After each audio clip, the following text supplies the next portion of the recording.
Right, I'm going to do number question 2 from paper 2019 OCRA chemistry, and is unified paper question 2. Right, there's a lot to read here, so I can do a quick job of reading. Benzoic acid is added to some foods as preservatives. The student prepares benzoic acid as outlined below. The student mixes 4 centimeters cube of phenyl methanol with this density with sodium carbonate and aqueous potassium hydroxymanganate as an oxidizing agent. The mixture is heated under reflux. The resulting mixture is cooled and then acidified with concentrated HCl. Impure crystals of benzoic acid appear. The student recrystallizes the impure crystals to obtain 1.59 grams of pure benzoic acid. Step 1, sodium carbonate makes the reaction mixture alkaline. Write ionic equation to show how carbonate ions form an alkaline solution in water. So all you have to do here is you got CO2, they want the ion, so CO3, 2 minus iron plus water. You end up with HCO3 minus plus OH minus. So your OH is what makes it alkaline mixture. Step 2, explain why the mixture must be acidified so the crystals of benzoic acid appear.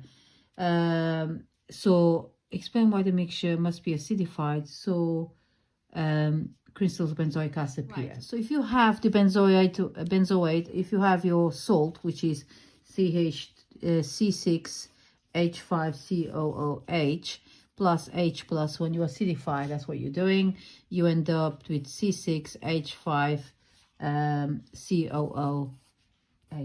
Okay, so you get benzoic acid formed. So H plus ion reacts with the benzoate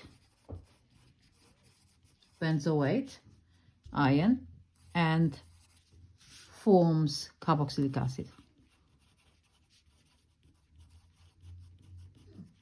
And that's how you answer that question. Okay, then it says write an overall equation for the preparation of benzoic acid from phenyl methanol. So phenyl methanol looks like this. So you got doesn't matter how you do it, so you can put like that, that's your phenyl. Then you got your methanol, which is a CH2OH plus 2 oxidation, so you have to balance. I balanced now for you anyway. You have to react with your acidified potassium dichromate. You don't need to do that, I think, but yeah, just do that. H plus, and then you reflux, and then you end up with your carboxylic acid here, COOH plus water. And the reason I balanced that 2 there, because you got 2 oxygens plus 1 makes 3 oxygens. Here you have got 1, 2, 3, so you have to balance the oxygens. That's why you do that. Right, calculate percentage yield of benzoic acid, give your answer 3 sig figs. So let's have a look. Percentage yield equals to actual moles, let's just write this down so you know, divided by theoretical moles times 100. So you start percentage yield equals to actual moles. You have to work out of your benzoic acid. So you got so you got 1.59. That's how much you made. Okay, benzoic acid divided by MR of benzoic acid, which is 122. That will give you 0.013 moles. Okay, of benzoic acid. Now the theoretical moles, you have to do 4.16, which is around here sometimes. You got 4.16 moles divided by 108. Okay, so that would give you MR of that alcohol there is 108. So that will give you 0.03851 moles. Okay, right, I just want to explain here how I found this 4.16. So you got density here of 1.04. So if you got density equals to mass in grams over volume. Okay, so you know the density is 1.04. Okay, I'll put it here so you can see it. and then you multiply by the volume, which is 4 centimeters. Volume is always in centimeters cube. Okay, that'll give you the mass of 4.16 grams. Then you take 4.16 grams divided by 108 ml of your alcohol, phenol alcohol, gives you that. So that's your theoretical moles. So that's theoretical, and that's your actual.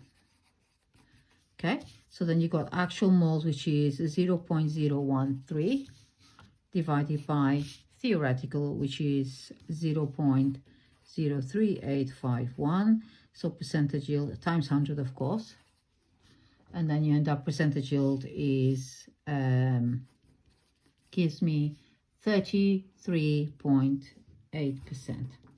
Okay, and that's how you calculate this question like that. Now question 5, question E is the last one. In step 3, describe how the student can recrystallize impure crystals to obtain pure benzoic acid. It's only 2 marks, okay? But when you recrystallize anything, you have to dissolve your sample in a minimum amount of hot solvent. So you say dissolve the sample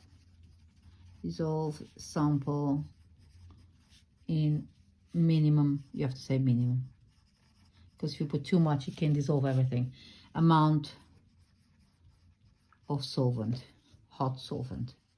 It's hot solvent because you have to heat it up until everything dissolves after, okay? And then leave it cool, leave it to cool, and then filter the crystals, or filter. So leave it cool until, you can say until crystals are formed. And then you say filter the crystals.